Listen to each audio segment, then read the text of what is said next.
Holocaust and wartime experiences, preparations, if any, for the escape or any escape that you took part in? Okay. Well, first of all, to talk about me taking part in it, you have to remember that I was an infant. I was born in March of 38, 7 days after Hitler marched into Austria. We were in Czechoslovakia, which is where I was born, and where my father was born and grew up. But my mother and her family had lived in Graz, Austria, which is south. And so there was a lot going on right before I was born, because her father was a well-known Jew in the community. So on March 11th, which was the day of the annexation into Austria, her father and 2 of her 3 brothers were taken into prison right that night. Her other brother was out of the country. So there was all of that kind of going on, and a lot of tiptoeing around my mother, because she had just given, March 11th, her family kind of disappeared into prison, and March 18th I was born.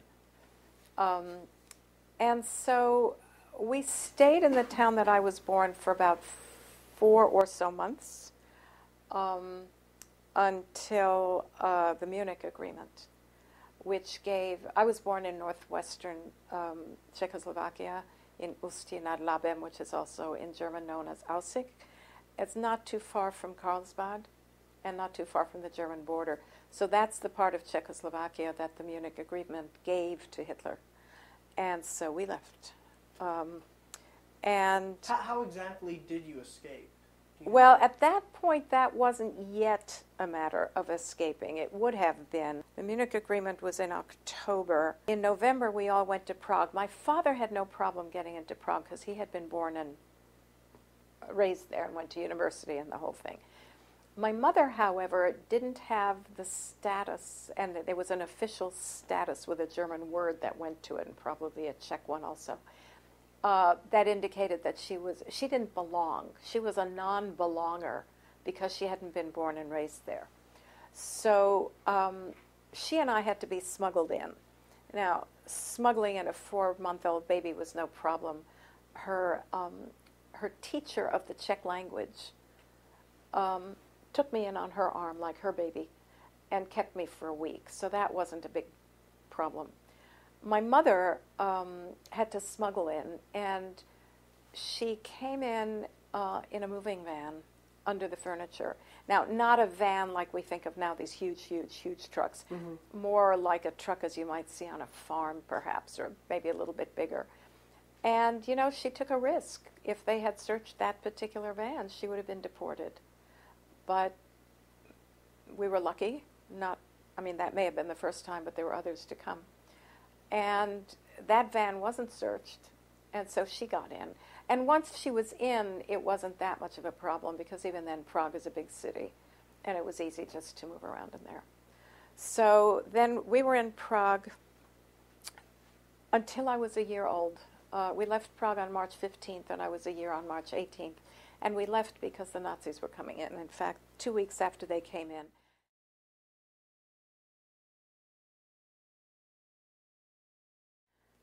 that was a matter of visas, and the first in a long string of them. You had to have a visa to leave. Think of it this way. If you're going from one country to another country, you had to have a visa to leave Czechoslovakia in our case. You had to have a visa to go into Belgium in our case. You had to have a visa to cross Belgium. And you also, if you were going anywhere else, had to have a visa out and then a visa into the next. So people who really had a major journey had, we think paperwork is bad today, and it is in a lot of ways, but lives were lost. People literally were deported and killed because one visa or the other would expire before you had them all lined up in a row. If you think of that as a reason. Timing was everything, and you couldn't depend on it. And, you didn't know. It was all very capricious. I have a friend here who always says, good luck, bad luck, who's to know? And here's an example of that.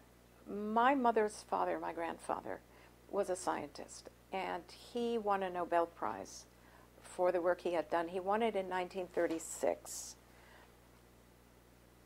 So that before, I think I said that he was a well-known Jew in the community, and that's the reason why, because he had won the Nobel Prize, which is a big deal.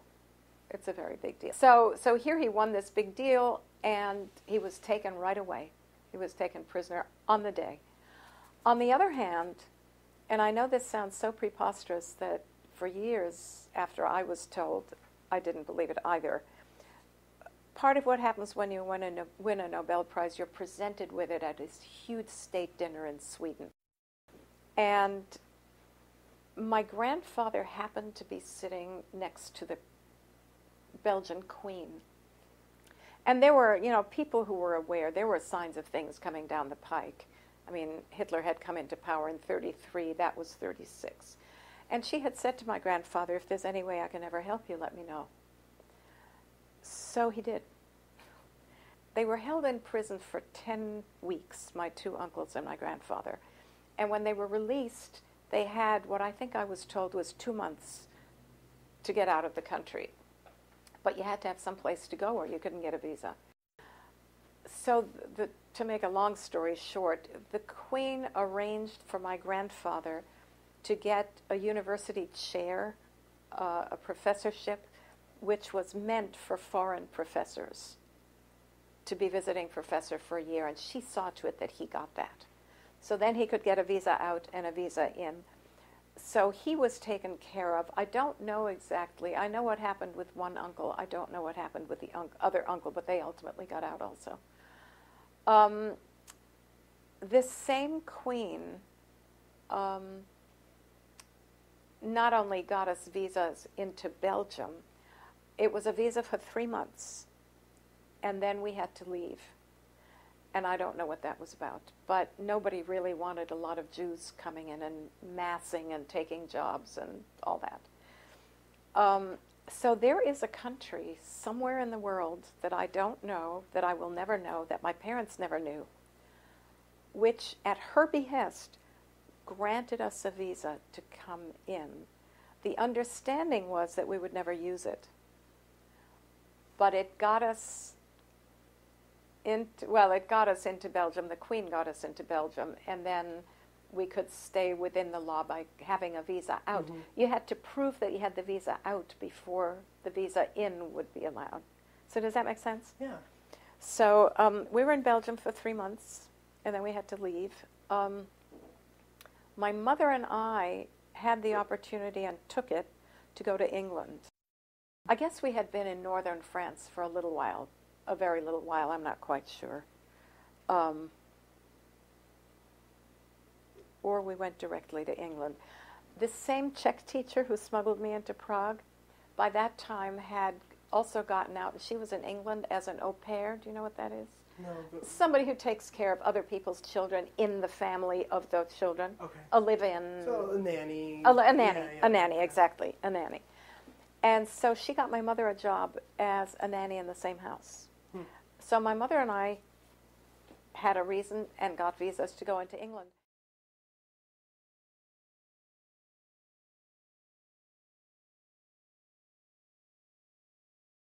They wouldn't let my father in because England was not allowing men of working age to come in and take jobs from. Mm-hmm. So he had to stay in France, which was more dangerous at that time still. And we were there, my mother and I were there for quite a number of months until England entered the war, and that household was closed because both of the parents were physicians, and they were called up. So they dispersed their family, and of course my mother's visa ran out because she no longer had a reason to be there. So we had to come back to France, and I know there was a lot of discussion about would we take a boat through the channel because the channel was mined, or would we fly? And of course in those days airplanes were new. They were mostly not yet for civilian use. They were mostly military and were dangerous. A lot of them went down. Yeah, and they could also have been shut down. It wasn't like flying today where you go online, get your ticket, go to the airport and get on. In the end, I think we went by boat and went back to France. And then the Germans started bombing France. That's the only time my mother ever acknowledged being scared. Mm-hmm. My mother had 3 brothers. She grew up a tomboy, and she just, I mean, I grew up with a mother who knew no fear, Yeah. which was a little hard for me because that's about all I knew was fear. We escaped from a lot of places in France. Mm-hmm. We got on one of those trains that you see in war movies that, you know, get strafed on the way. But my mother said to my father, "They're raining bombs and we're not going to stay here." So, and there are a whole bunch of stories around getting on trains and maybe almost not getting on trains and blah, blah, blah. But we did get on one, and all 3 of us got on intact. One of the things my mother did tell me is that a lot of people in the panic to get on those trains, inadvertently but nonetheless, left their children behind because they couldn't get, you know, you couldn't travel. And so, and I remember, you know, when I went through the age that I think every child goes through of, you decide that your parents, whom you're mad at or whatever, really aren't your parents, and there was some mistake made. My mistake was they picked up the wrong child, and they weren't really my parents. Oh, wow. I mean, I look so much like my father that, I mean, it's really clear. It's really clear that they picked up the right child. But that was my fantasy Sure, at sure, that yeah, time. yeah. So we did get on. There were some very, very hard times in France. There was no place, there was no room at the inn, let's put it that way. And we find overcrowded, yeah, and because everybody was fleeing. And not only Jews. I mean, anybody who was scared of the bombs was fleeing. Sure. And there was this line in France called the Maginot Line, which was sort of in a way equivalent to what we think of here as the Mason-Dixon line in the American South. And the fantasy that a lot of people believed was that Hitler was never going to go south of the Maginot Line, and so it would be safe there, which was most of central France and southern France. It was not true, of course. I mean, Hitler did cross the line because Hitler didn't care about boundaries. He had made an agreement not to cross it, but his agreements were worth nothing, which we know now. So, I mean, there was a point at which we stayed overnight in railway stations because they just couldn't find a place. And in the end, we were in a farmhouse high up, which we could stay in over a summer, but it was leaky, and so when it got to be fall and cold and rainy, we couldn't stay there anymore. And, you know, you kind of made do. For some reason, they thought my mother had grown up on a farm. My mother had grown up in a professor's family in a city, but whatever. And so there was a deal made with a neighboring farmer. If she helped with the farm work, she could come through and glean vegetables. Wow. So she helped with the farm work. I mean, that's how my mother was. And she learned things she had never known before, but she did it. And so we had vegetables. And then there was another family that we knew from Czechoslovakia, also Jews, who had a lot more money than we did and had somehow been able to take some of it out. Well, I know how. My father was a chemist, and the factory he worked for in the city I was born in had branches in other countries, and there were branches in France. And so this family was the director or the manager or whatever of one of those factories. So they went and bought meat with their ration coupons and ours. And I don't know quite how they finagled that. And then we would eat together. So they shared the meat and we shared the vegetables that my mother was able to get. And for a long time we lived just on mushrooms because my parents also were mushroom collectors. The unfortunate thing is that I didn't like mushrooms until I was an adult. Most kids don't. Yeah. So you grew, I'm assuming you grew to kind of like them, right? As an adult, I love them. Yeah. But it took me a while. And I don't know if it's because, I mean, you can't force a 2-year-old to eat something they're not going to eat because they spit it out. Yeah. But so I don't know how that all went. What were some of your emotions that you could remember? You know, at that point, I really don't remember emotions. I don't remember feeling them then. What I know is that by the time I was 2, I spoke 3 languages, which, you know, people's eyes get big like yours just did, but the fact is I had to. It would have been death at various times or deportation if I hadn't. And what was curious, or whatever you want to call it, is that I never spoke the wrong language at the wrong time. So kids know something down here. There was one story that was told to me that the owner of this farmhouse, who lived down in the valley, I think, he kind of loved this little girl, right? And he wanted to marry me off to his son, who was 7 at the time, and was very disappointed that my parents wouldn't go for that. Yeah. But he apparently had a mustache. And, he would sit me on his lap, and I would play with the mustache. Mm-hmm. And I would say in French, "Ooh, that prickles, ooh, that prickles." That's a story I remember hearing. So I think at that time I was still a pretty happy little girl. If I look at some pictures, a therapist once pointed out to me, she asked me to bring in some pictures after I discovered I had them. Mm-hmm. And she looked at them and she said, the pictures before you came to this country are normal child, happy playing pictures. The pictures after you were here are all very serious. And she's right, I was a very serious little girl. Wow. I was a very good little girl. I mean, just... I couldn't resist. But I was, as a little girl and a big girl, incredibly obedient. Your dad told me I was the only one who filled out any of those forms. I mean, if you'd known me at all, those forms are there, they're supposed to be filled out, I fill them out, of course. Yeah. So from that time, I don't really remember. What fills me with a certain sort of horror at times are things like somebody had to go, France is divided into what are called departments, kind of like counties, if you will. Jews were not allowed to travel from one to the other. But in order to do some of the business you had to do, like get a visa, pick up loaned money through the joint distribution, you had to go to the main county and the county seat. So it was a major risk. And my parents had this discussion, apparently, about which one of them should go.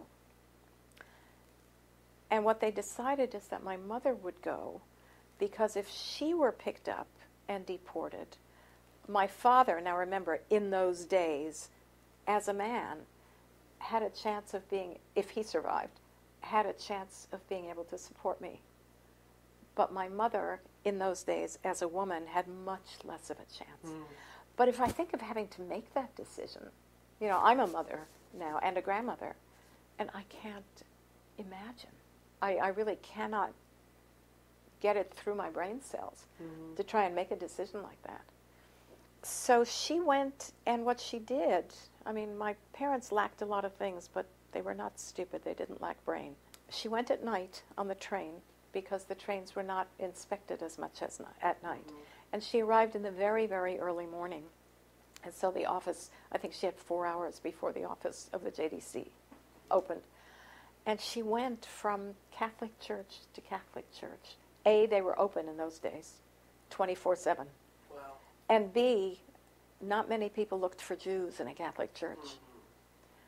And so she just went for 4 hours from one church to the next. If somebody came in, she got on her knees. And so she made it to the office.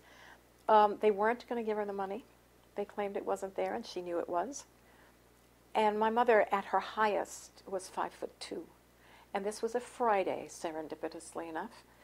So Shabbat was going to be coming up. Now, this was morning, of course, and she argued with them. She stayed there all day. The French are very polite. They offered her a chair.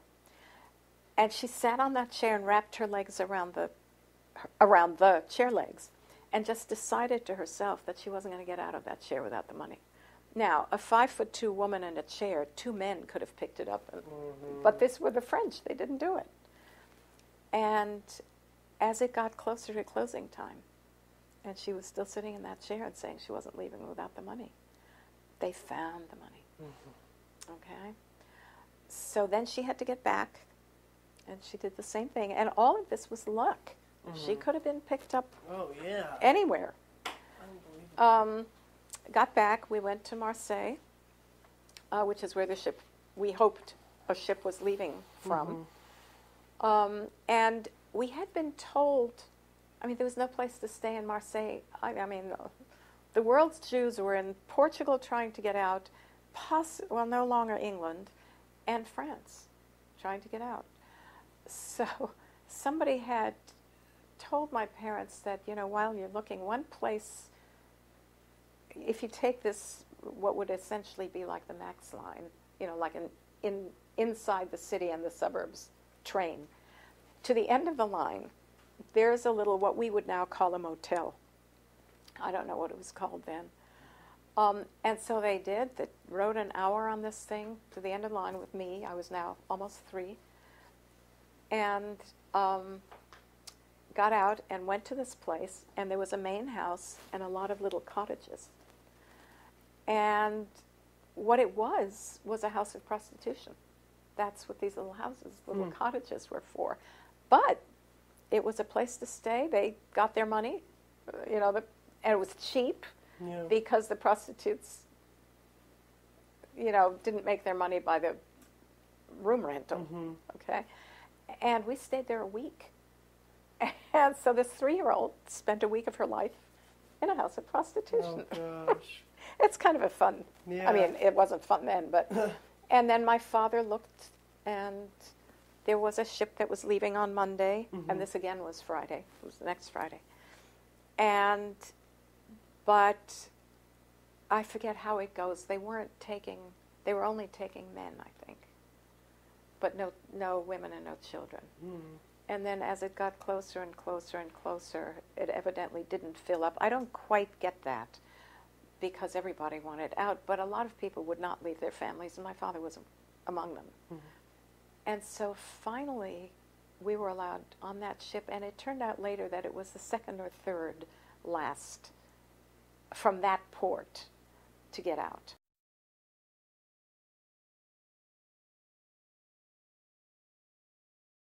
So there was a thing about getting out of Marseille, because there were not many boats, unlike Lisbon, which is where my parents had wanted to go, and we couldn't get the visas lined up. So this was Friday again. This seems that things happen to my parents on Fridays. And there was a boat leaving on Monday, and my mother had gotten the money for the tickets. We had talked about how she wouldn't leave the office in Lyon until she got it that Shabbat. And so we had all that, but they initially said no young children and no women. It was to be men only. And then apparently as the weekend went on and they were not filling up, they allowed men with their wives, but no children. And then finally came, I think, Sunday night, if I'm not mistaken, where they were allowing families. And so we could get on, and on Monday we left. And, in the survivor groups I've been in and the child survivor groups I've been in over the years, it's kind of a joke because everybody has some kind of story about it was the last train or it was the last boat or it was the last this that everybody got out on. And I think from different places that may have been true. What I had heard from my parents, that this was not the last boat out of Marseille, but it was the next to the last boat out. So there's a certain element of skin of our teeth in getting out. And then, of course, it was a very long trip compared to a trip like that today, even by boat. And some of the waters were known to be mined, so there was some tension about, again, we didn't happen to be on a train ever that got shrapnelled, and a whole lot of things that could have happened didn't happen. And in this case, the boat got stopped several times, but we did not hit a torpedo, or we were not torpedoed or mined. And again, this whole thing about why were we lucky? It's not survivor guilt, but it is a question of why were we lucky and not somebody else? There were a few families with children on the boat, and I'm not sure whether I was the one that started it, but we all got whooping cough. And of course, there hadn't been any immunizations before. And, how that got passed around, there were no particularly sanitary conditions on the boat. It took a month. and we were in two holds. This was not staterooms. It wasn't comfortable beds of any kind. There were two holds, and originally, if I'm remembering correctly, it was to be men in one and women and children in the other. But in the end, of course, families got together in the holds. So there was, and you just kind of lined up, I suppose, like cargo. So the fact that the whooping cough went from one to the next isn't a big surprise. There were no real sanitary facilities, and my father had been told that in the Caribbean, there weren't going to be things like potties for children, and he spent one of the last days running around all over trying to look for a potty for me. Never found one in the city, but did find one way out in the suburbs somewhere. And I don't know if it's the suburb where the brothel was or if he got lucky somewhere else or how this all worked. But I was then the only child that had a potty. So, of course, all the kids, you shared what you had, which was little enough. So we all had whooping cough, and we all had wormy food. Maggoty food is what I remember my mother saying something about. And apparently it would be a matter that the kids were given slightly better food than the adults on the boat. Nobody was given what had been paid for, but except the people who were not in the holds, who were traveling properly. I guess they got decent food.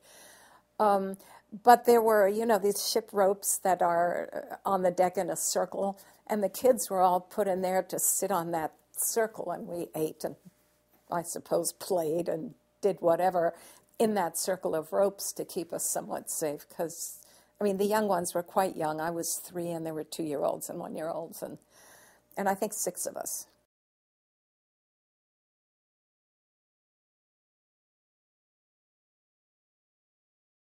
And we went to Martinique, which is where the boat went, and it was a kind of camp. It was not a concentration camp. It was certainly not a killing camp, but it was an internment camp. And we were there, as I remember hearing and reading, for about 4 weeks, which is long when there's nothing. There was not running water. There was some drinking water bottled, which, I didn't know bottled water until it became big here, but apparently there was bottled water brought once a day, but it wasn't enough for washing or for doing anything else. And so my parents spent a lot of time in the sea because they knew enough that you were going to get sick if you didn't stay clean, and you couldn't really stay clean. You don't get really clean in salt water either. And you can't, soap doesn't do much. But better than nothing at all for a month. So we were there in sort of camp conditions. And I never really quite knew what this internment was about. The only thing my mother once said was the shipping company kept everybody there until everybody's money ran out. And then all of a sudden, a ship would appear. I don't know how much is my mother's editorializing, how much was her memory many years afterwards, or if she was withholding something a little uglier. I don't know what it was about. But and then there was kind of a run on the ships that were supposed to come. And my father, it was funny. He was not an outgoing person. He was very much a scholar and a scientist over his bench at the lab. He isn't somebody who, was popular or people would just... But he found out things when we needed to find them out. One of the things he would do is wander, and he did that even later when you'd go for a walk with him. It was always twice as long because he'd wander off somewhere, and you'd just have to wait until he got back because you didn't know where he went.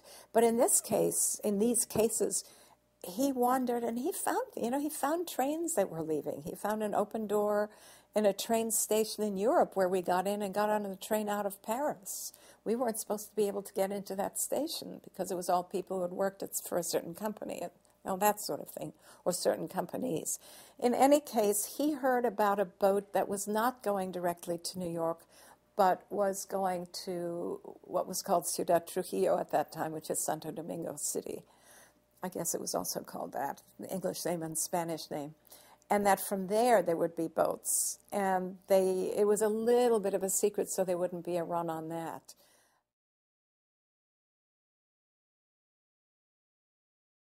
So we got onto that boat, and there was some question about should we be in the hold again or spend a little bit more money and be with the people who had booked passage legitimately on the boat.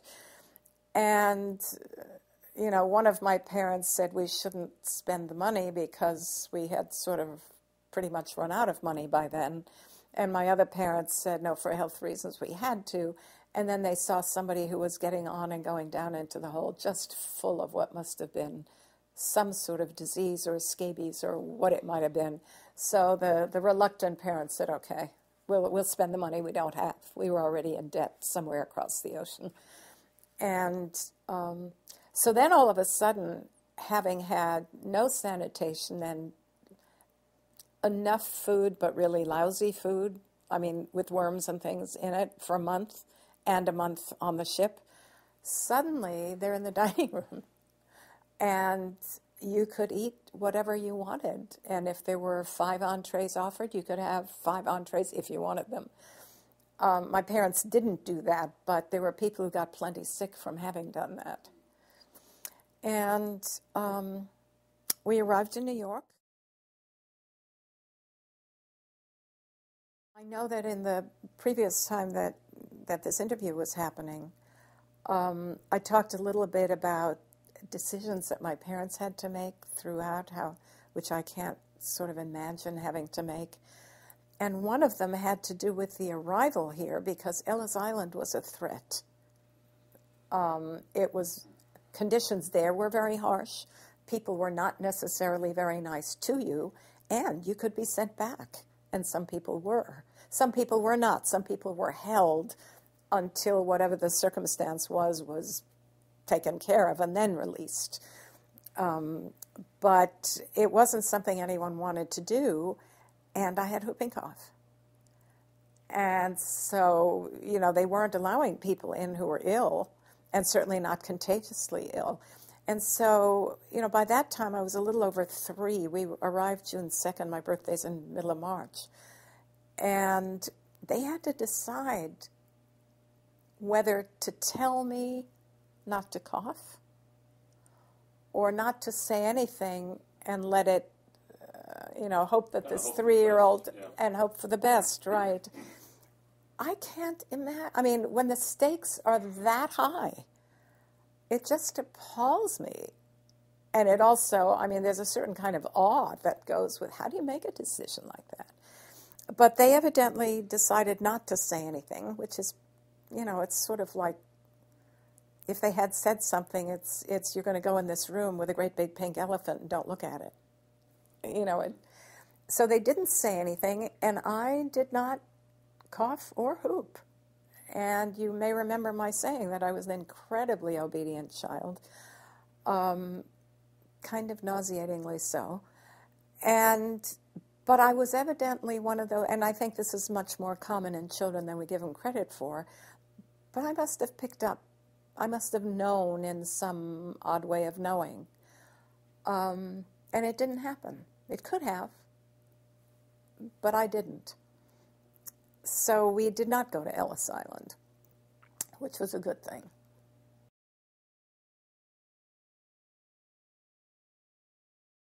My grandparents, my mother's parents, had each arrived separately and not very much before us, like about February. They didn't know where we were, whether we were alive, because they had moved within New York and the mail had not been forwarded. So they stopped hearing from us, and we were, of course, moving around, not hearing from them. But they did get a telegram somehow, and I don't know those details. The day before we arrived, they found out we were coming. And they found out we were alive and that we were almost there. They had known that we were going to try to get there, So we arrived on June 2nd of 41, and they were there to meet us. And so they took us by cab, East 93rd and Lexington Avenue. We had this one wicker, more a trunk than a suitcase, held the stuff for three of us for 2.5 years. The cab stopped and we got out, and they unloaded the trunk, and it popped. It just didn't hold together anymore. And, there was sort of, my mother had a fur coat, and she apparently brought that, and that was kind of stuck up against the lid of the inside of the lid of the trunk.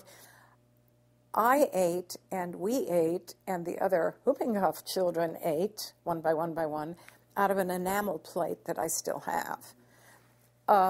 So I don't know about these plastic plates, but in any case, 93rd at Lexington is a hill, and these plates rolled down the hill. And my mother was well past embarrassment at that point. She thought it was hilarious. She thought it was very funny.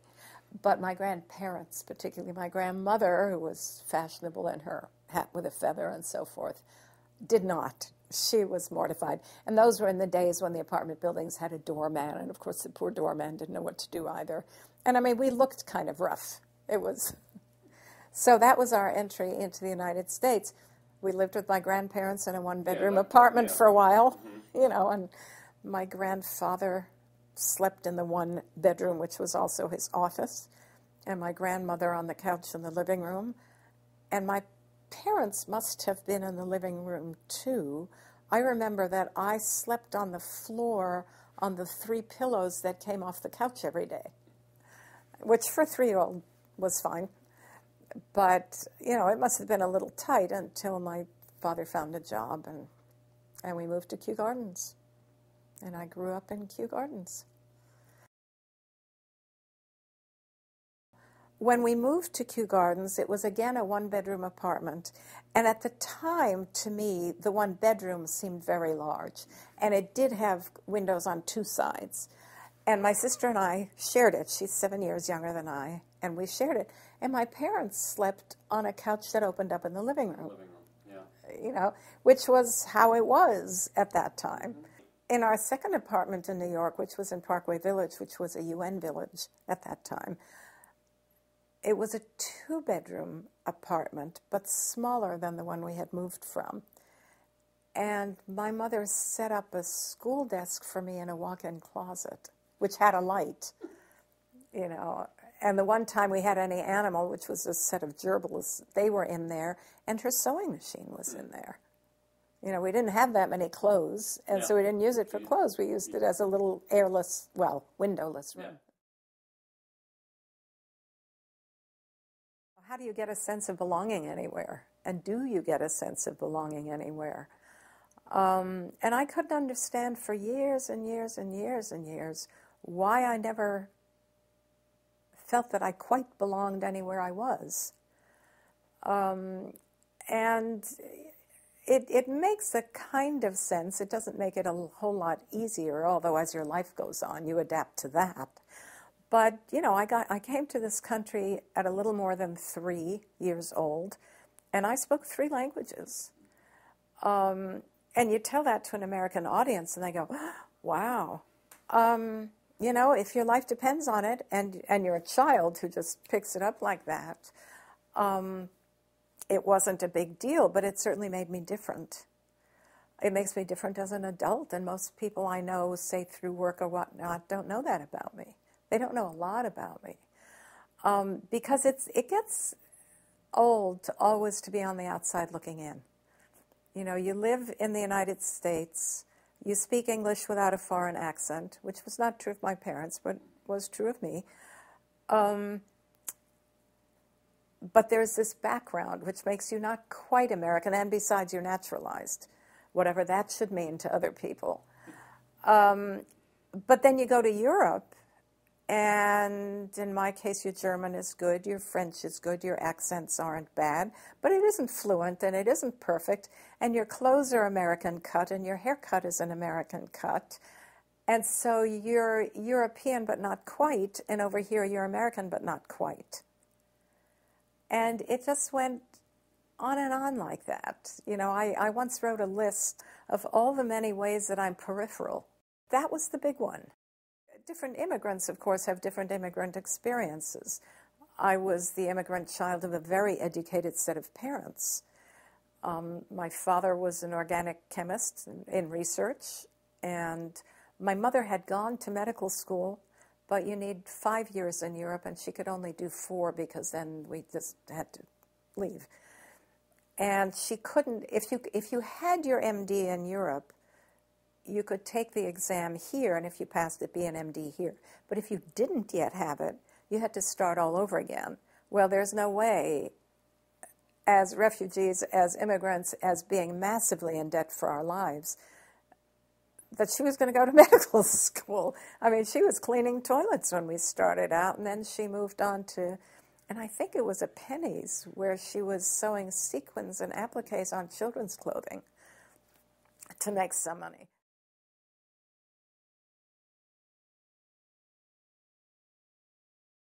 There's a women's haircut that I really don't like, which has become popular again lately. And there are certain skirt lengths that I don't like on other people, and I won't touch them for myself. I thought that that's what refugees wore.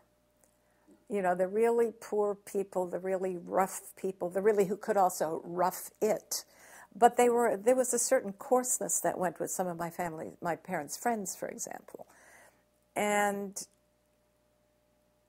I, you know, what does a child know about fashion cycles? I had no idea. It's what refugees wore. They were sort of longish skirts and the hems were uneven. And it's this haircut, you know, that comes down in the front. And my hairdresser knows whatever she wants to do with me is fine, but not that. So there are, I mean, those are kind of harmless effects. There are effects that impinge on your life, and you had best wake up to the fact that that's there and adapt to it.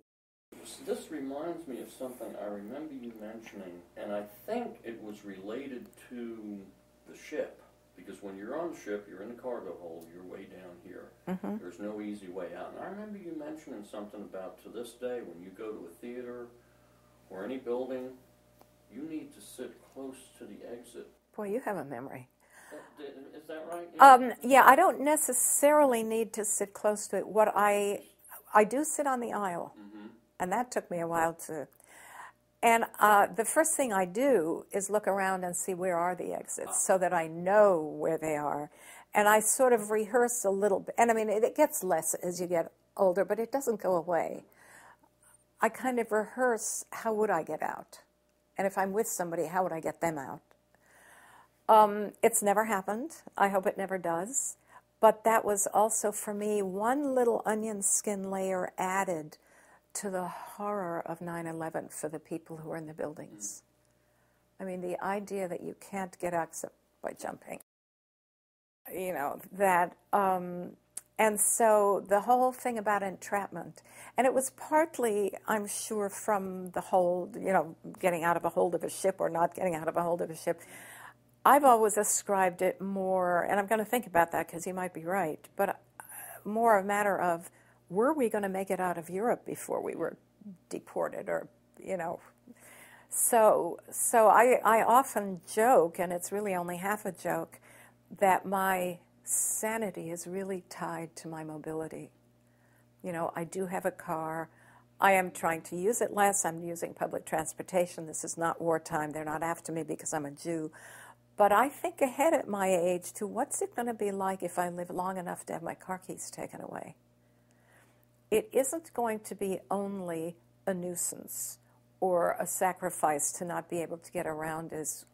It is going to be, you know, it's going to be hard. It's going to be hard. And I sort of don't quite know how to prepare for it, and there's no way to know if I really need to prepare for it. But on the other hand, I'm trying to prepare for it because it could happen. I would not do well living in a suburb at all. And I realized that when really my closest friend here in Portland, who is American-born, has nothing to do with all of this, lives on the west side on a street very much off a main street. And over here there was a lot for sale. And she said, why don't you look at this lot and consider building a house, which is what she had done where she is. And I was complimented beyond belief and thought, wow, I mean, she really wants me to live near her. But when I was leaving it and going home, I was tearing. And I thought, what? You know, I mean, all these good vibes around, why don't you live near me? And I am tearing. And what I realized at that moment is there is only one way out, and I cannot do that. You know, it was a little lane that got to Canyon Lane, which gets to Canyon Road. And if anything happens, everybody anywhere around that area is going to be on Canyon Road. I am very much an East Sider. And while I realized that if something really happened, all the streets would be clogged with people trying to get out and running out of gas, still there's Gleason, there's Burnside, there's Stark, there's, you know, if you can't go this way, you can go that way. I mean, it's all theoretical. If we're in trouble, we're in trouble. But I even go so far as to, you know, when earthquakes were a big thing. And I think the people on the west side are between the river and the Coast Range and the sea. I mean, if that part really floats off, they're gone. We have the rest of the country. I mean, it's also nonsense. There is a part of my brain that's sane, but there's another part of my brain that thinks about this stuff. So safety is a huge, huge issue in my life. I didn't become a really overbearing, you know, very short leash mother. But I did do things, and I still do it. You know, if they're going home and they don't live in Portland, for example, I tell them, call me when you get home. But I don't ask them, and I didn't when they were teenagers and that, I don't ask them to do things that I don't do. I mean, if I'm leaving Seattle and coming home, I don't know if they want me to or not, but I call and tell them that I've gotten home. You know, it's... and it used to really bug my ex-husband, who didn't understand it, and at that time I didn't either. And he could never make me feel safe, poor guy. You know, I hadn't yet connected what was going on in my life with what had gone on. And I was a mental health therapist who knew perfectly well that the first 5 years, anyway, of your life are the formative years, really sort of lay down the template of who you are and who you're going to become. And at the same time, able to say, oh, no, we got out, we weren't in the camps, it didn't affect me. You know, talk about denial from my parents. I mean, my parents said we were not survivors because we hadn't been in the camps. We were refugees. So I did get some of that denial from them. But, you know, and of course it had a lot to do with who I am. Differently even from people who are survivors who had a normal childhood before the war and had some memories of a normal childhood, a normal Jewish childhood, some, you know, family who was around and being able to play in the park and do all those kinds of things, and then get that chopped off, is a different set. I mean, it overlaps, but it's a different set of what you grow up with. I didn't have a before the war. I was born right into it. So my immediate DNA memory, if you will, is wartime anxiety, fear, flight, hiding, you know, without anything positive before it. There wasn't anything negative before it either. There wasn't a before it. So that's how I started out. Of course it's going to have had an effect. And so for that, I think I've done fairly well. But it affects, you know, your relationships with people. One of the things I was born into was the notion that I was not welcome on the earth. My parents welcomed me on the earth, but the rest of society, I was a Jew. And the fact that I was a baby made no difference. Babies didn't survive. And so, you know, extrapolating from that, and it's still true, and it offends some of my friends, the two I've ever said anything about this to.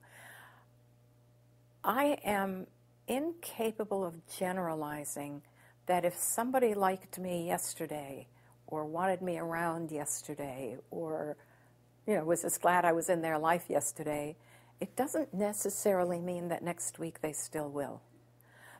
Now, again, there are a few later brain cells that recognize that that's not quite how it is. And, of course, I've had some experience because I have some very long-term friendships. But I'm very aware of not being where I'm not wanted. And that's a conscious thing, too. It's unconscious, but it's also a conscious thing. If I get any sense that I'm not wanted, I'm out of there, whatever there is. It's hard to say who I would have been. It's hard for me to know who my parents would have been without the Holocaust. But so that's why when I do speak in the schools, I don't give them all that much detail, and I watch what age I'm speaking to. But I do try to get across to kids that what you do today with somebody or to somebody may have an effect that you don't know about and they don't know about yet, way later. And if you care at all about people, you need to treat them at least with respect. And I tell the kids, I don't expect love. I think this thing that we should all love each other is kind of nonsense. And sometimes I'll say, I don't know you very well, and you don't know me very well. I don't expect you to love me. And frankly, I don't love you yet either. But I do demand that we treat each other with respect, that we each have a right to be here, we each have a right to think how we do and feel how we do. We can also talk about it if we want to. That has to be respected. The rest. The other thing that bothers me, because I don't want any of it, is this whole thing about how we have to teach tolerance and how we have to be tolerant. I am up to here being tolerated. I do not want to be tolerated. If you want to not like me, fine. Don't like me.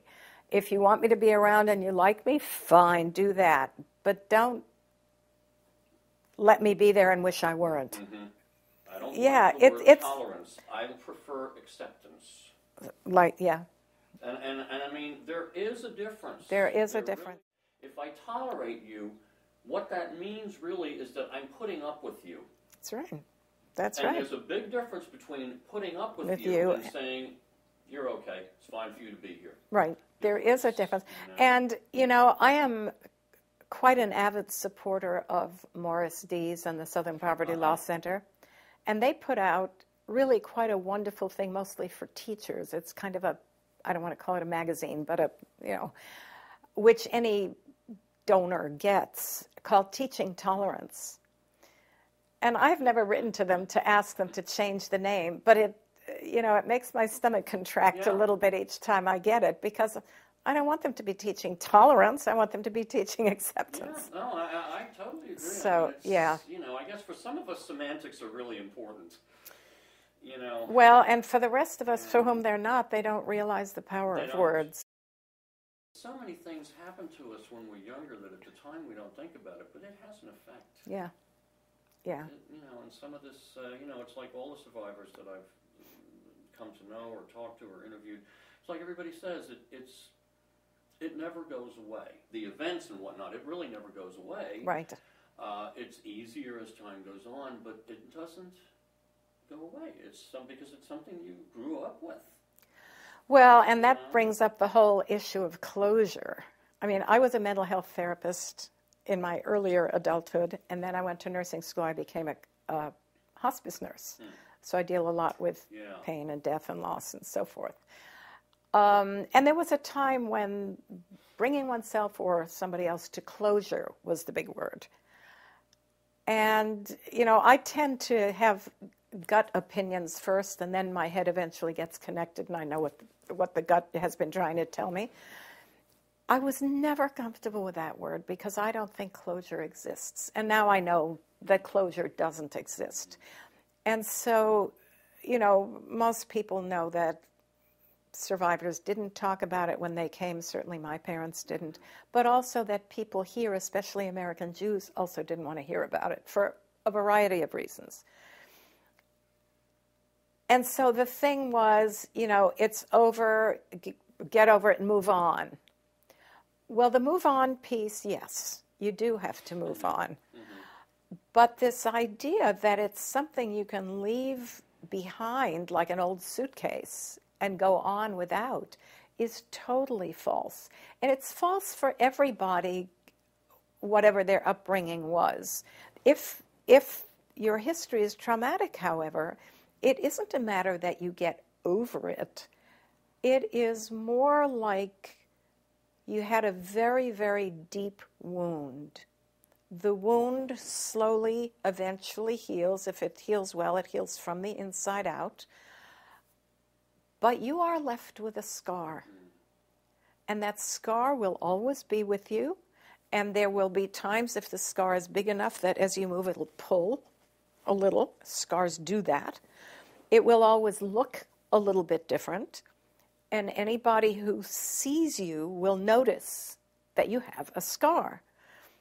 A scar is not a terrible thing, but it is something you carry with you the rest of your life.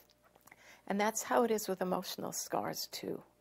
So a history in the Holocaust in this particular instance, but it could have been abuse of any kind, that's also a traumatic history, any kind of traumatic history. I've wanted to slap people who tell me, it's 60 years. Why aren't you Jews over it already? And what I tell them is what I just told you. We've moved on. I got married. I have children. I didn't commit any crimes. I did some good, I hope, in the world. And there is this scar that influences partly who I am. And so I fortunately never did talk to, also in the grief groups that I ran, I didn't really allow a whole lot of talk about closure. I did talk about how do you move on with this history. It's kind of like it probably isn't such a huge, heavy suitcase anymore, but you do carry a backpack. There is something that you just carry with you. And the thing about something like the Holocaust, actually there isn't anything else like the Holocaust exactly, but let's say in genocides, that is a little bit different from individual traumatic histories. In individual traumatic histories, and one of my good friends, for example, had a mother who was extremely depressed and took to her bed and stayed there. So this 12-year-old kind of had to run the family, and her family life was not normal. And we talked about this once or twice. It was horrific, and it was daily, and she was very alone with it. But when she went out of the house to go to a grocery store, to go to school, to whatever, the world around her was normal, whatever normal for the time. Something like a genocide, let alone a genocide embedded, if you will, in a war, there is no normal. Everybody is falling apart. If a city is bombed, it wasn't picking on just the Jews. It was everybody. And that's a different kind, that's a trauma with some other layers added to it, because you couldn't at any time escape it. There was no normal. You couldn't go to your neighbors and have dinner there and have a family that was the Waltons. It didn't exist. There was no place to run. There was no place to go. There was no place to be comforted. And I think that's a difference that's important just for people to know about. Not to treat us with any kind of more coddling, but just to know that some of our weirdnesses come from the weirdness of that circumstance. I have learned more by being a hospice nurse than docenting, but even so, I have a fair amount of faith, and I don't have a lot of faith in anything, including a religion, but I do have a fair amount of faith in seed planting. And if I can accept, which I can by now, that I'm not going to see the result of the seed planting, then I can know that the kids I'm not reaching now may, in spite of themselves, have taken something that they're going to be able to use later and maybe not even know where it came from. And I'm fine with that. That much faith I do have, that in some of the people who don't look like they're paying attention or don't look like they, who are rolling their eyes or whatever it is, that some seed will have been planted somewhere that may grow into something later, and I don't have to see it or know whether it happened or what it looks like. Whether it's a rose plant or corn or an oak tree or a bug, What you hope is that you've planted the seed. I mean, there has to be some fertile ground